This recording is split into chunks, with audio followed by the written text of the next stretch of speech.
Os pequenos seres da floresta. O sol espreguiçava-se, rompendo as névoas da madrugada.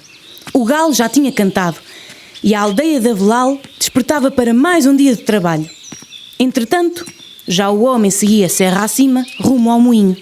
Às costas levava o saco do grão, pesado, muito pesado, cada vez mais pesado à medida que a inclinação da encosta lhe dificultava o passo. Que vida é esta? Ia dizendo alto para espantar a solidão. Cada dia o moinho me parece mais longe. Parece que quanto mais ando, mais ele se afasta. Na verdade, a tarefa do homem não era nada fácil. Como na aldeia não havia moinho, todas as semanas tinha de subir o monte de saco às costas para garantir que em casa nunca faltasse pão. Já assim tinham feito os seus pais e os seus avós. Que falta fazia um moinho na aldeia! Era o que todos pensavam, mas nunca ninguém se dispusera a construí-lo. Cada um pegava no seu saco e ia moer a outra aldeia, quase no alto da Serra do Caramulo.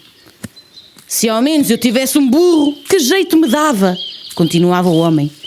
Mas isto não é terra de burros, e os coitados dos bois tomaram eles puxar o arado. Isto não são caminhos para bois. Para trás ia ficando a aldeia cada vez mais distante. As casas reduzidas a pequenas manchas cinzentas. O rio, fina serpente nervosa entre penedos e árvores.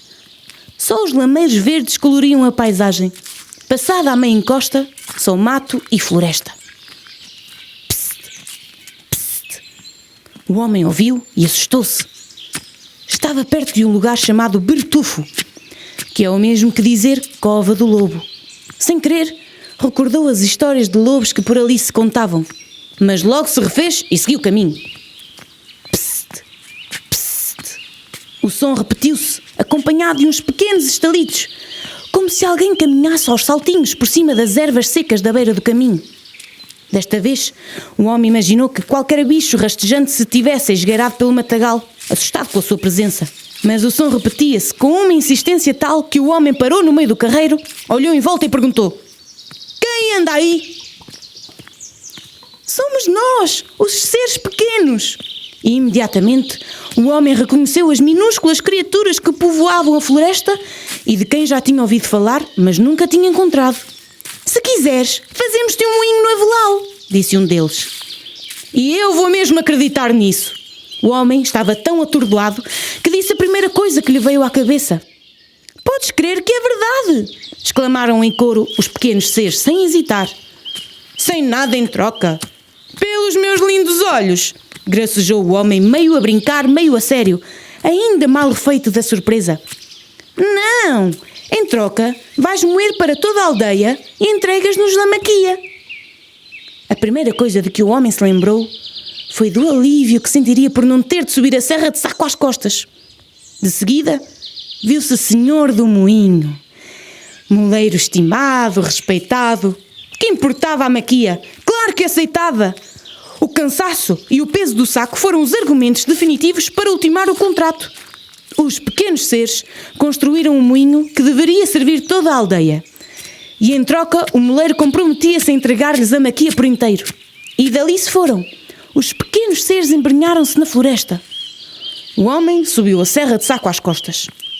"Não será por muito mais tempo. Adeus caminhos, adeus pedras do carreiro e tojos malvados que me picam os pés."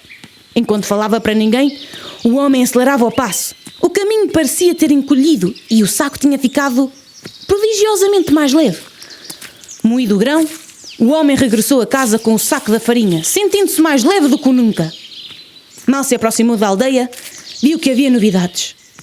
À beira do rio, um pouco afastado do caminho, erguia-se um moinho de rodízio pronto a funcionar. "Que bela obra!" exclamou o novo moleiro ao entrar no moinho para observar o mecanismo. "São gentes de palavra, os pequenos seres." E assim se iniciou uma nova era na aldeia. Com um moinho próximo, o trabalho dos lavradores ficou facilitado e respirava-se um ar de felicidade até então desconhecido. Os anos foram passando entre sementeiras e colheitas, ao ritmo das estações e das rotinas agrícolas. Entretanto, o moleiro nunca deixou de honrar escrupulosamente o seu compromisso. Moía para toda a aldeia e entregava a maquia aos pequenos seres da floresta, que periodicamente desciam a serra para vir recebê-la. Foi assim até à data em que o moleiro chegou ao fim dos seus dias e o moinho passou a pertencer por herança aos seus 3 filhos. Os 3 novos moleiros propuseram-se então a continuar o trabalho do pai, deixando tranquilos os lavradores por verem assegurada a moagem dos seus cereais. Mas não foi necessário muito tempo para que se apercebessem da grande procura do moinho e, consequentemente, do valor do negócio que tinham em mãos. Assim, quando os pequenos seres desceram da floresta para cobrar a maquia, um dos irmãos apressou-se a recebê-los à porta do moinho. "Mas afinal, o que querem vocês?" perguntou mal-humorado. "O que nos é devido, a maquia da moagem que tu e os teus irmãos têm feito." "Essa é boa, o contrato foi com o nosso pai, que Deus o tenha, e não connosco, nós não temos nada a ver com isso." "Se é assim que pensas..." Sem esperar pela conclusão da frase, o moleiro virou as costas aos pequenos seres, mas ao voltar-se, verificou que o moinho tinha diminuído repentinamente de tamanho, de tal maneira que nem um pé passaria pela porta. Aflito, chamou pelos irmãos que ocorreram de imediato. "O que aconteceu ao moinho?" perguntaram intrigados. "O que é que tu fizeste?" "Eu? Acho-me que eu era capaz de fazer uma coisa destas? Isto é obra dos pequenos seres da floresta. Fizeram colher o moinho quando eu me recusei a entregar-lhes a maquia." "Bem, se assim é, temos de voltar atrás e ir o mais depressa possível pagar-lhe o que lhe devemos", concluíram. Se bem o pensaram, melhor o fizeram. Pegaram nos sacos da maquia e foram serra acima à procura dos pequenos seres para satisfazerem o seu compromisso e renovarem o contrato. Uma vez paga a dívida, tudo voltou ao que era antes. O moinho retomou as dimensões normais, continuou a moer e os moleiros passaram a entregar a maquia a tempo e a horas aos pequenos seres. Passaram-se dias, semanas, meses. O moinho trabalhava cada vez mais e o produto da maquia aumentava a olhos vistos.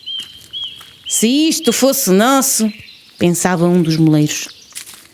"Será justo que uns trabalhem e outros tenham o lucro?" perguntava-se o outro. "Isto um dia tem de acabar", afirmava o terceiro. Embora cada um guardasse para si as suas cogitações, o certo é que a ambição lhes foi minando o pensamento até se transformar em ação. "Está decidido", concluíram depois de apresentarem as suas razões. "Daqui em diante ficaremos com a maquia." E assim foi. Quando os pequenos seres desceram a serra para fazerem a cobrança, o pagamento foi-lhes negado. Mas desta vez nem se deram à conversa. Antes de se retirarem para a floresta, reduziram os 3 irmãos a criaturas tão pequeninas que até os olhos mais atentos teriam dificuldade em perceber a sua presença. Ao verem-se tão pequenos, os 3 irmãos entreolharam-se aflitos e incrédulos. Entretanto, os pequenos seres fizeram orelhas moucas aos seus pedidos de socorro e desapareceram. O primeiro impulso dos moleiros foi entrarem no moinho para se esconderem e deitarem contas à vida. Mas o degrau da entrada era tão alto que subir se transformou numa tarefa muito mais difícil do que trepar a serra com o saco de grão às costas. Como lhes foi impossível vencer o degrau, decidiram ir para casa na esperança de encontrarem uma solução que os fizesse retomar a dimensão humana. No entanto, novas dificuldades os esperavam. As pedras do caminho mais pareciam penedos intransponíveis. A lama não era mais fácil de atravessar que um pântano. Os buracos pareciam mais fundos que os desfiladeiros da serra. Depois de muitos trabalhos, enlameados e exaustos, chegaram finalmente junto da escada que dava acesso à porta de casa. Um suspiro vindo do fundo do peito foi o sinal de forças renovadas para o próximo desafio. Subir a velha escada, feita de pedra irregular e sobreposta, ruída pelo vento serrano e pelas chuvas do inverno. Mas depressa se aperceberam de que faltavam pernas e sobrava a escada. A passada era tão curta que não dava para subir nem meio degrau. De repente, aparece no patamar a mãe dos moleiros, de vassoura na mão, falando sozinha. "O diabo do vento só serve para nos inquietar. Ele é folhas, ele é terra, galhos, só porcarias. Olhem para isto."